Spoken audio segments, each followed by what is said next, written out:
Hello there, everybody. Randy Bufford again, and just coming to you and welcome back. Over the last couple of weeks, we certainly have had a lot of people out on that spring break, and that's just a fabulous thing. And it looks like we're actually going to get some spring weather here, at least in the Kentucky area this week. Hopefully, it's warming up everywhere around the Trilogy universe, if you will. But anyway, a few different things. Of course, the end of March last week was the end of our pillar goal period, and certainly I spoke a little bit about that in my email. But I want to speak a little bit more about our pillar priority goals that we do by department. And I spent a fair bit of time last week reviewing those goals, and we have some really good objectives that are being developed and continuing in process also, because some of the pillar priority goals are always ongoing.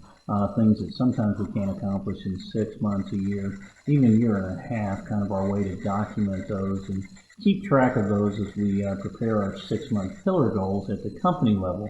But anyway, I just want to encourage the leaders that are working on their pillar priorities, and when those are completed, I want to do 3 or 4 things that I think will make it a very helpful process for all of us and help us work better together. The first is, once those goals are completed and we put them on there, let's prioritize them. And I like to look at things and easily see things, and I was actually even thinking of color shading with the appropriate key, or perhaps you number them or letter them in some way so that the users, meaning your department and other home office team members, can understand what is the priority.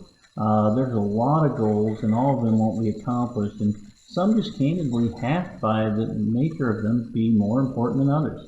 And so I think if we could take some time, once the goal set is completed, then to prioritize those for our teams, that would be very, very helpful. And with all of the things I'm talking about today, make sure you're communicating too what's going on as it relates to those parts of the goals and what have you. That's a big piece of it. The second one is coordination of goals.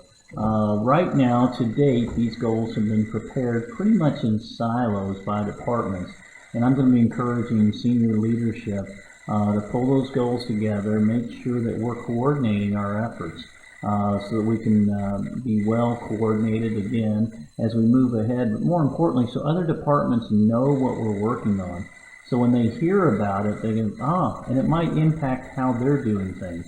And so we don't want to have either duplication or efforts that are not in harmony with each other.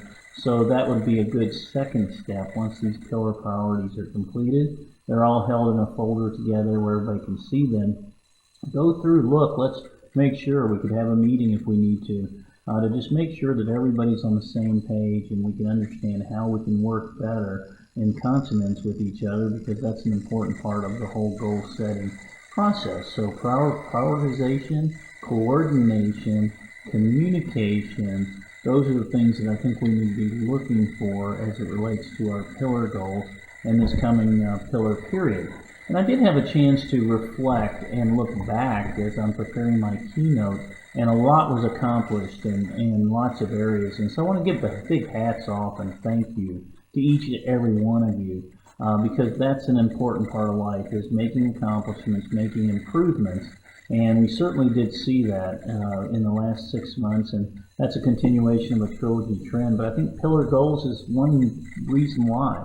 They do keep us focused on the task at hand.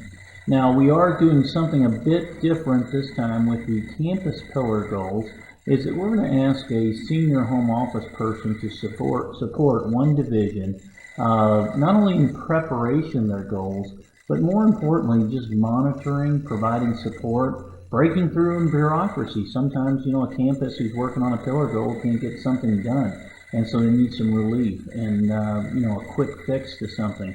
Home office senior people can make those kind of things happen. So we're going to be making those assignments, and they will follow through once we are in the process of completing the campus pillar goals, and then just having a regular rotation of checking in with the DVP and the campuses on how are we doing on our goal sets, with the idea being twofold. One is obviously you want to get better focused at each individual campus. And if you think about our campuses, and look at the ESS scores which have been announced, there's a big broad range of those. And if you look and say, okay, well, for our employee service survey, satisfaction survey, this is what we're going to do as an organization, that we will have some overall themes, but that really doesn't work, because a campus that scored 3.92 on their employee satisfaction survey likely needs a different approach than one that scored 4.72.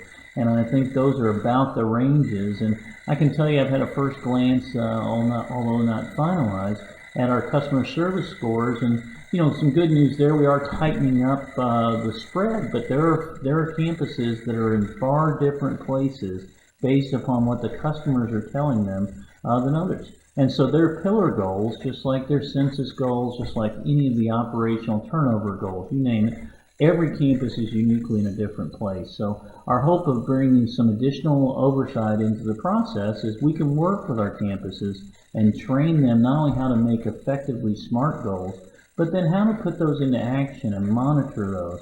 And whether it's some kind of monthly reflection on where we are in pillar goals and taking different steps based upon that reflection, or just looking at a purposeful way to execute on a pillar goal around customer service and developing that plan on through to execution. That's exactly how the organization in macro ways has gotten better. And now we need to be sure we're applying those at the campus level. And again, we have a wide range of applicability at the campus level, where some have done very well with pillar goals and it keeps them focused, and we have other ones that candidly, I've been in morning meetings and the department leaders didn't know what their goals were. And that's unfortunate, but that's just part of life. And our goal is we want to fix that. And so we're going to be doing that with oversight. I did say two significant things coming out of that. I do also think having home office personnel integrally involved with our campus communities in this way will make them better leaders. They will be more informed about what it's like to walk in the shoes of our campuses each and every day. And I know a lot of times people will miss me around the home office. I'm out in the field. That's what I'm doing. Yeah, sometimes I'm out there cheerleading and supporting the teams, spiritually and their emotional needs. But beyond that, I'm staying in touch with our business. I want to make sure I'm fresh on what campuses are going through. And again, I've seen different levels of journeys, different situations all across, and that points out the need for our pillar goals to be similarly situated and focused specifically on those campus needs. But bringing the senior leaders in will also make them understand that what we do here at the home office is very, very important, but it also has to be done with good, solid knowledge about what's going on in the field, and we'll achieve both goals doing that. So, again, welcome back, everybody. We hope you're not too sunburnt or suntan, that you had a restful time away. I know I did about 3 weeks ago. It was fabulous for recharging my batteries. So we get that part of life. We're off into a new pillar period. We're just a week away from our spring meeting, so there won't be a video next week. We'll be waiting on that live video at 8 a.m. on Tuesday of the Pillar Goal keynote from me, along with some other live feeds, so pay attention to that. It is going to be a glorious April around Trilogy. I know it already. It feels good to be into the second quarter. We're making progress in each and every way. And so as we conclude this week, I just want to thank each and every one of you and recognize you for your contribution. It's important. What everybody does in our organization is important. No one person more important than anybody else. That's our culture. That's our DNA. And I started off the year with a pledge that this year was going to be about recognition and solving if there is any recognition deficit at Trilogy. So I'm working hard on that. The book we read for the spring meeting, Oh Great One's spot on the money. You'll be hearing more about that in my keynote and hearing more about that as we continue through the year and as we continue on our best healthcare company Midwest journey. Don't ever hesitate to reach out, ask for something, and if you're a leader, make sure you're taking great care of your people and recognize them. Take care. God bless.